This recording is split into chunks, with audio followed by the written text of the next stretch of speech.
Om Gurubhyo Namaha. Now we continue to understand this serpent power. Here we have to develop a higher awareness about these serpents, which are referred to as Nagas. Now we had this in Ramayana also. The people, the beings who looked like monkeys were called Vanaras, and they were different beings. They were not monkeys, just monkeys. And Hanuman was referred to as monkey god, but he was Hanuman.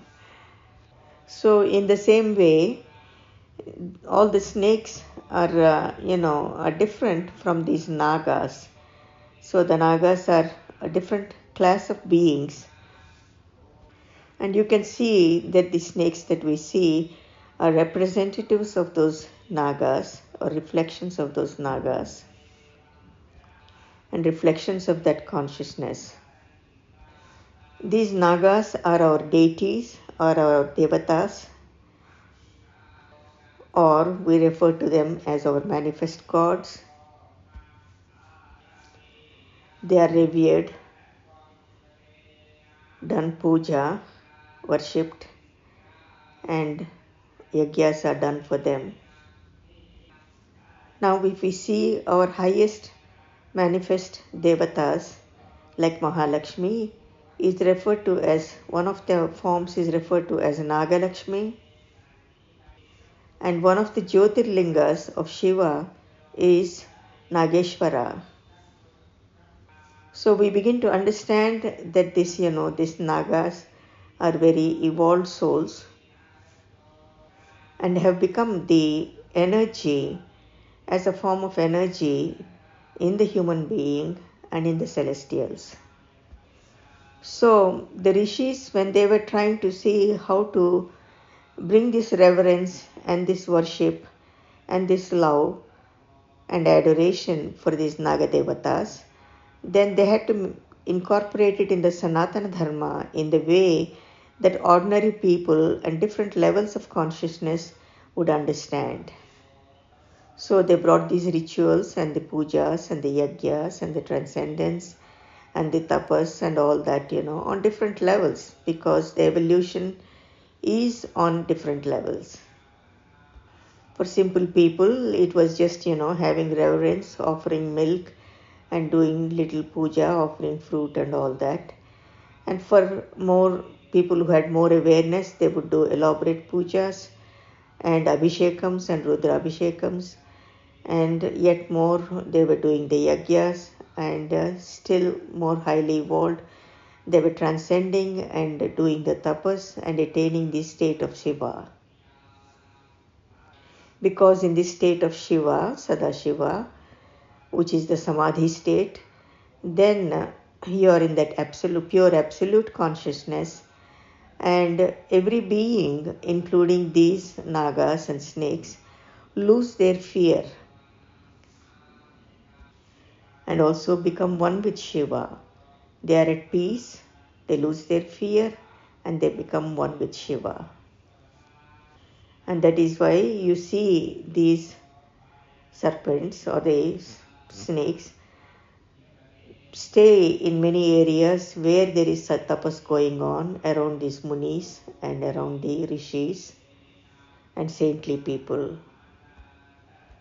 And they are also frequently visiting all the Shiva temples and the temples for the Naga Devatas, and also other temples of Ganesh, who is the Gananatha, and also Divine Mother. Now here it is important to understand how we connect to these Devatas also, these Naga Devatas also. So in the beginning, as the evolution is continuing, what is predominant is the duality. The duality, this feeling of two and not oneness. And what is this duality? Is I and the other. I and the other. So when you are referring to God or the celestial or the deity is also like I and my Devata or Ishta Devata or my Bhagavan.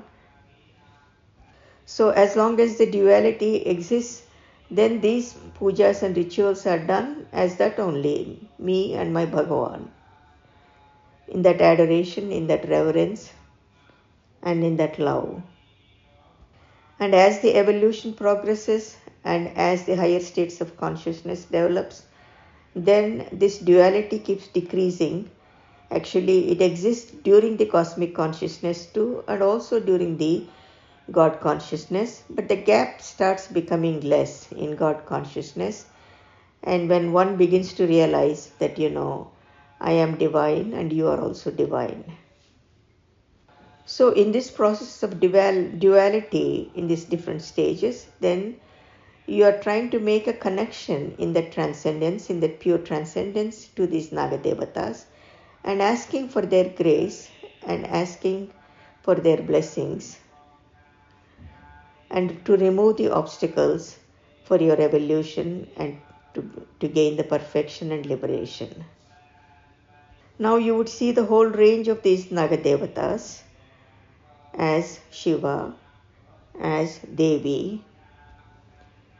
In addition to the 12 Naga Devatas who are worshipped, the Ananta, Vasuki, Shesha, Padma, Kambala, Karkataka, Ashwatra, Dhritarashtra, Shankapala, Kaliya, Takshaka, and Pingala. So in this tradition, you are told repeatedly again and again to contact Bhagavan, you have to be one with Bhagavan. Whether you attain that through the pujas, through the yagyas, and ultimately the easiest is go through the path of blissful path and attain the union with the self. So again, referring to these pujas and yagyas and the transcendence, the whole range, we begin to understand that you do these pujas and yagyas specifically to remove the obstacles for a seeker, to help the world only for Loka Kalyanam, that is the second level, that is the first level actually, to help for Loka Kalyanam unconditionally without asking for anything. Then the third is, asking for individual desires to be fulfilled in addition to removing obstacles. So all this actually progresses on your state of consciousness and how evolved one is and how unselfish one is, and if one has gone beyond this individual body, mind and senses. So finally, I would say we should not really undermine all these rituals, pujas and everything that are there going on with all of these festivals, because the rishis organized it so beautifully that everyone can evolve in their own way and at their own pace. So here I will end and we will continue. Jai Gurudev, Loka Samasta Sukhino Bhavantu.